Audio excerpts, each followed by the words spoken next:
Hello everyone, GR10 Desert Gold. Today's going to be kind of a smorgasbord of different things that I'm going to touch on real quick. As you can see, the pinter here with the milk stout didn't blow up on me, so I guess I didn't overshoot the black line. Good work there.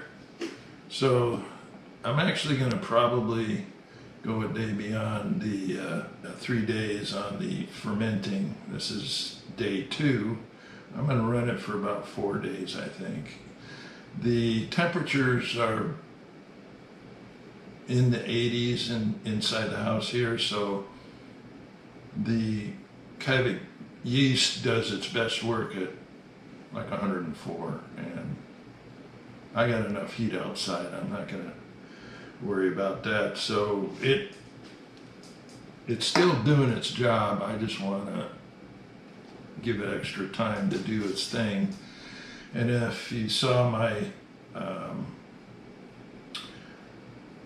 yeast video on when I was taking the dock off of the brown ale, you could see that was a 3-day fermentation, and it was crazy powerful. So getting a little concerned about that, but we'll press on. What I'm looking at right now is I decided, waffle back and forth on things. I decided to go ahead and keep the 1-gallon kegs for experimentation, and it's kind of working out pretty good. So I was getting things modified on these kegs a little bit, just so that I could use them in one of my little refrigerators. At first glance, I didn't see it as a problem, but then I realized that when you're using a refrigerator that is not too big, like the bedroom refrigerator that I'm going to use with these, the space is quite limited, both width and height. Now, if you see, the draw tube spear is sitting straight up, and if you put a standard faucet on it, like this one, you can see how tall it starts getting. That's because it's you've got the height being perpendicular, and then you've got the angle up for the faucet. So I decided to utilize a different approach and got a different system. And you can see that instead of angling up, this goes out to the 90-degree angle, which is obviously straight across. And that leaves room for the CO2, and it becomes a very concise dispensing system for 1-gallon beer, and it becomes very handy for doing experimentations like the ones I'm going to be doing. I'll show you how that comes into play in just a few minutes here. Let me get this out of the way. The other thing I decided I wanted to look into for these smaller kegs is that all of the tube is going to be obviously at the bottom, as it is in any other kind of fermenting system or kegging system. And given that the surface area on these 1-gallon kegs is so condensed, the tube is going to be coming up higher, and the chances of sucking that up in your into your faucet becomes a lot greater. So I started looking into these There's some of these things on Amazon. They're float filters that you can put on the end of your draw tube. Like it would go there. I'm not going to fight with it right now because I'm not going to use it because it won't work in this system. The normal system these are used for are Corning kegs, which has got the wider opening that you see on my 2-gallon kegs. This float ball won't fit inside the opening on that. I didn't know it until I bought one, but that's okay. I figured out what I was going to do. What I'm going to do is, instead of using this, I think the whole kit came with some tubing that stunk so bad that I threw it out because I've got plenty of my own tubing. And then I'm just going to use this is a 2-inch ball, by the way, and it doesn't come close to being able to fit through that hole. So I decided, even though I've never been fishing in my life, I thought of a fishing bob. This one is 1.5 inches and it will easily fit in there. So I'm going to use that as the float and tie it to the filter, and I'll have the same system for about, I'd say a third of the price. I can make a bunch of them. I'm talking about a third of the price for everything that I've purchased, comparing to one of these. Welcome home.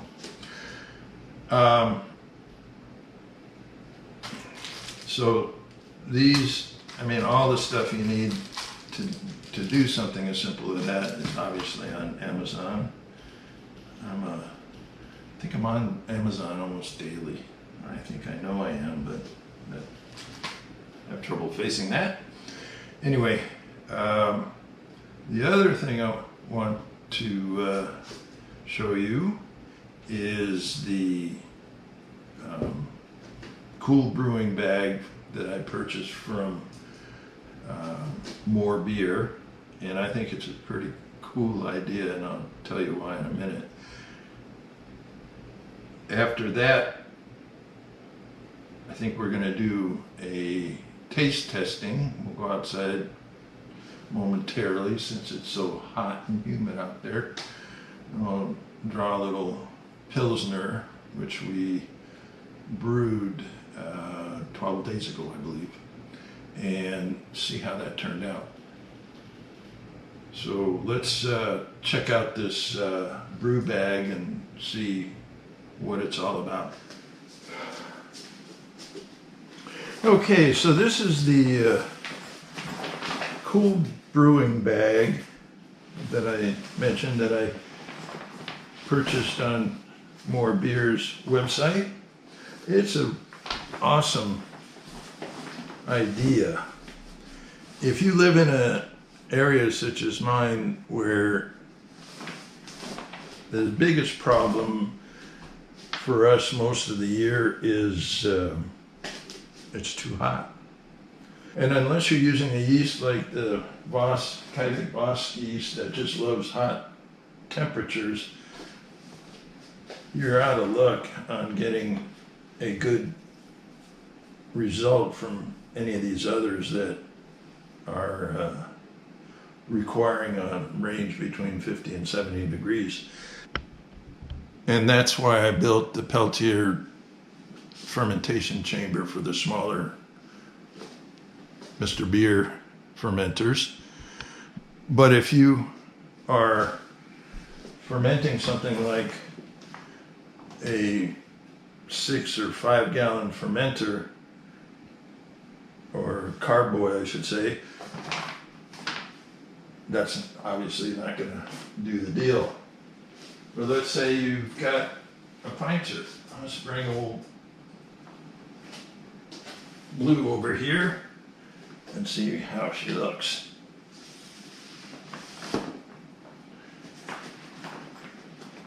I don't know if you can see, but there's like a ton of room. To be honest, I've put 2 pinters in here and no problem at all. Obviously the height is not an issue.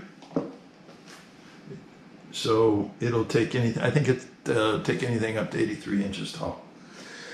The inside is a plastic that makes it waterproof, or in case something goes wrong and you get a burst on your fermenter and a bunch of stuff is in there, it's not going to ruin your floor. Secondly, if you want to, you can do 2 pinters and ferment 2 different beers at the same time, which I think is outstanding. The outside is what I feels like a nylon texture. It could be a nylon or canvas, but I'm thinking it's more nylon in texture.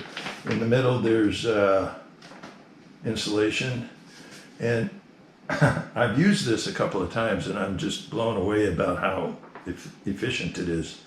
All you do is you put what you want to ferment in here, and then you have you take a 2-liter frozen bottle of water, and I'm going to show you something here. Cool Brewing actually gives you a guideline to instruct you on how big the bottle needs to be, depending on how cold you want to maintain it inside the brew bag. And they have this schedule here, like one frozen 1-liter bottle will drop the temperature 2.5 degrees Fahrenheit below the room temperature. So if it's 80, obviously 2.5 degrees is not going to do it. But you can go down and, 2 frozen 2-liter bottles, drop at 10 degrees. Now you're talking, substantial drop in temperature. And they mentioned it's scalable all the way up to 30 degrees Fahrenheit drop. So I have done a pinter in this bag, or fermented a pinter in this bag, and all I did was put a frozen 2-liter bottle in here. I put a Bluetooth sensor probe in here for one of those meters that I keep on the outside, or the small refrigerator that I'm going to show you in a minute. But you put this anywhere in there, and I was shocked because it maintained, like I wanted it at 60 degrees. And it's 80 degrees, like I said in here now. This thing pegged it at like 61 degrees, and it fluctuated between 59 and 61, and it went that way all day. And the next day you just get another frozen bottle, switch it out, and you're good to go. It's an awesome, awesome idea that actually works. Just back up here. Brew to get bruised, and it's easy. I mean, you just zip it all up. There's a zipper on top here. If you didn't want to open it up, if you wanted to, let's say, I want to double check how the sensor is doing. If it's accurate, I can do a wired sensor and drop it through here and have the probe sit on the bottom and not open this up. It's an awesome idea. $65 is well worth it because this thing is stout and it works. That's the important part. So I wanted you guys to see that. Like I said, if you live in an environment like mine, it's definitely worth the money. Okay, this is the small little refrigerator I was referring to earlier. And as you can see, it's quite limited. This is the Rum Runner Stout, by the way, and it is awesome. But let's go with the first one that I was talking about that sticks up a little bit. And you can see that it's just not practical to do that. So with the other one, like I said, it's all in line. And now I've got two kegs, two 1 gallon kegs that I can do all my experimenting with. And for instance, I'm playing with the idea right now. After I do this, I'm going to do a 1 gallon Irish Red Ale and add some, actually no, I take that back. I'm going to use the brown ale, which turned out wonderful. And that's still out there in the pinter in the middle fridge. And these are the receivers that I mentioned that go with those sensors. And right now the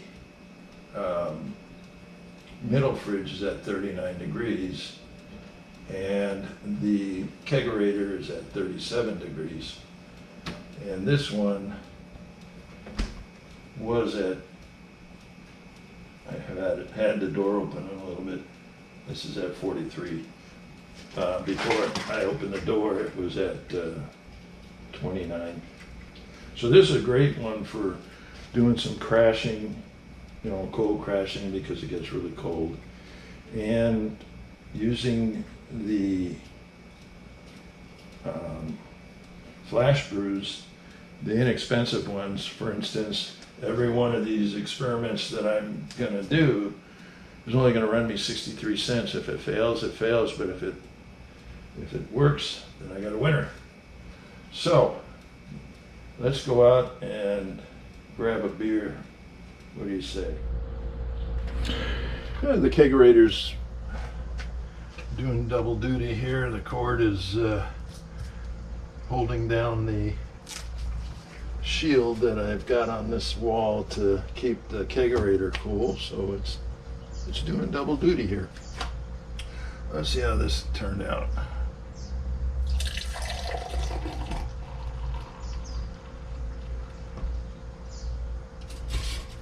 The temperatures have the CO2 releasing pretty aggressively, but it's coming around. I did cold crash this. This was the one I did cold crash. I did it for 2 days. I probably should have done it for longer, but it did clear it up substantially. And right now, I can't tell if the haze is because it's like super humid out here, and this beer's coming out at about 39 degrees, so I can't tell, but it looks pretty typical for a Pilsner. So let's see how this, oh yeah, that is cool.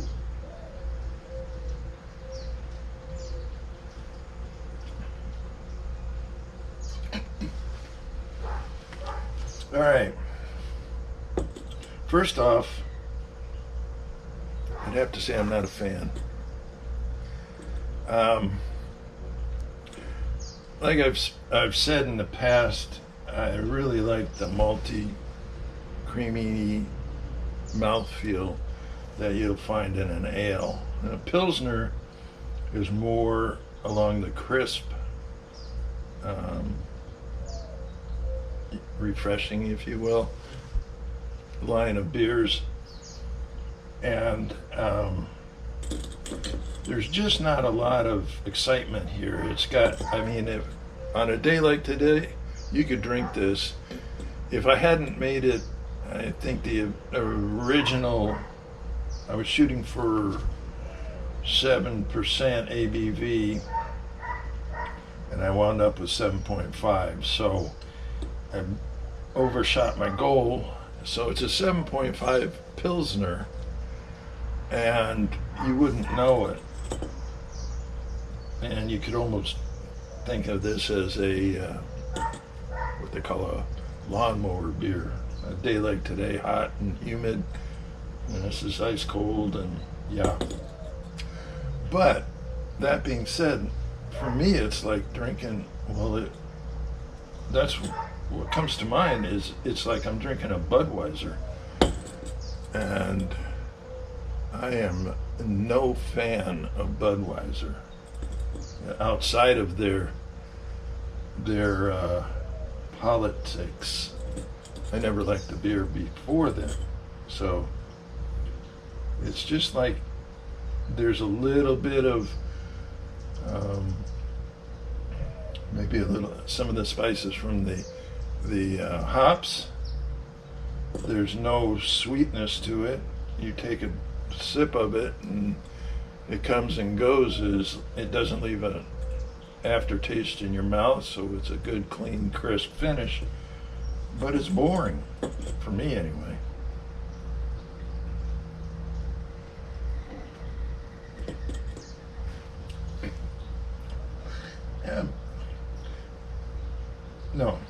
I just, nothing good to say about it, and I've got 2 gallons to deal with, so damn it. Anyway, I'm gonna always be fair or honest about it. If I screw up, I screw up. But that, unfortunately, this wasn't one of the beers that was inexpensive. This was from More Beer, and it was I forget the total, but this glass would, if you were paying for it, which I wouldn't, but if you were paying for it, it came out to $2.80 a glass. So it wasn't a cheap beer. It did everything it was supposed to do. I'm just not a Pilsner fan. For you guys that are, I would highly recommend that you look into it. And technically, More Beer has a great product, and I'm really excited about them. I'm going to be using a lot of their products. I'm just not going to use a Pilsner. Anyway, I'm sweating out here. I hope everybody's having a good day. Have fun, be safe. JR10 Desert Gold.